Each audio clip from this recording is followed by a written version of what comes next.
Hello everyone, आज हम लोग सॉल्व करेंगे एक्सरसाइज 5.2 का क्वेश्चन 2 है क्या? Choose the correct choice in the following and justify. Question में जब भी जस्टिफाई वर्ड आए इसका मतलब केवल आपको ऑप्शन चूज नहीं करना है बल्कि उसको सॉल्व भी करना है। अब आते हैं इसके फर्स्ट पार्ट पे। तो फर्स्ट पार्ट में है कि 30th term of the AP 10 7 4 dot dot dot each. आपको बताना है कि ये जो अर्थमेटिक प्रोग्रेशन है इसका 30th टर्म इसमें से कौन सा वाला होगा। तो इसको सॉल्व करेंगे तो सॉल्यूशन में लिखेंगे गिवन एपी इज, क्या दिया गया है, 10 7 4 डॉट डॉट डॉट। तो इसमें फर्स्ट टर्म क्या होगा आपका? फर्स्ट टर्म इसको A1 भी बोलते हैं या फिर A भी बोलते हैं। तो फर्स्ट टर्म जो सबसे लेफ्ट में होता है उसको बोलते हैं। तो सबसे लेफ्ट में है आपका 10, तो ये हो जाएगा आपका फर्स्ट टर्म। और कॉमन डिफरेंस क्या होगा?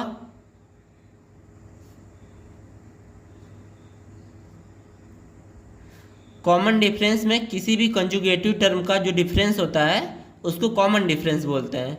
आप चाहें तो 4 - 7 कर सकते हैं या फिर 7 - 10 कर सकते हैं। तो हम 7 - 10 कर रहे हैं, इक्वल्स टू कितना मिलेगा? -3। तो हमको A और D पता चल गया। तो नेक्स्ट हम लोग करेंगे 30th टर्म यानी A30। पहला टर्म A1 होता है, दूसरा A2 होता है, तीसरा A3 होता है। ऐसे ही तीसरा टर्म क्या होगा? A30 होगा।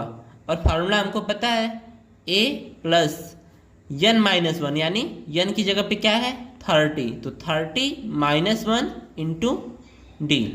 इसको सॉल्व करेंगे तो A की वैल्यू है 10 प्लस 30 - 1 करने पे 29 आएगा और D की वैल्यू कितनी है? -3। अब इसको सॉल्व करेंगे तो 10, देखिए प्लस और माइनस जब मल्टीप्लाई करेंगे तो निगेटिव आएगा। 3 9 जा 27, 2 कैरी, 3 2 जा 6 प्लस 2 8, 87 आएगा। और 10 - 87 करने पे कितना आएगा? -77। इसका मतलब ऑप्शन कौन सा सही होगा आपका? सी वाला। तो यहाँ पे लिख देंगे therefore option C is correct. अब आते हैं इसके सेकेंड पार्ट पे। तो सेकेंड पार्ट है 11th term of the AP -3 -1/2 2 dot dot dot each. आपको इस अर्थमेटिक प्रोग्रेशन का 11th टर्म बताना है। तो यहाँ पे लिखेंगे गिवन एपी इज, एपी क्या है आपका? -3 -1/2 2 डॉट डॉट डॉट।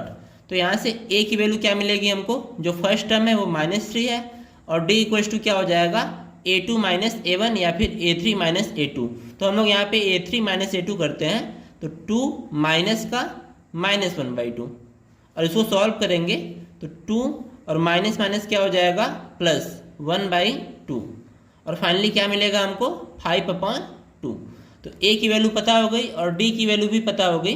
तो हम लोग निकालेंगे अब 11th टर्म यानी A11। तो इसकी वैल्यू क्या हो जाएगी? A plus 11 - 1D। तो यहाँ पे A की वैल्यू कितनी है? -3 प्लस 11 - 1 करने पे 10 आएगा इंटू D की वैल्यू कितनी है? 5/2। इसको सॉल्व करेंगे तो 2 5 जा 10 होगा और 5 5 जा 25 प्लस और यहाँ पे क्या है? -3 इक्वल्स टू A11। और फाइनली A11 की वैल्यू क्या आ जाएगी? 25 - 3 करने पे कितना आएगा? 22। यानी ऑप्शन बी जो होगा वो करेक्ट होगा। तो यहाँ पे लिख देंगे देयरफॉर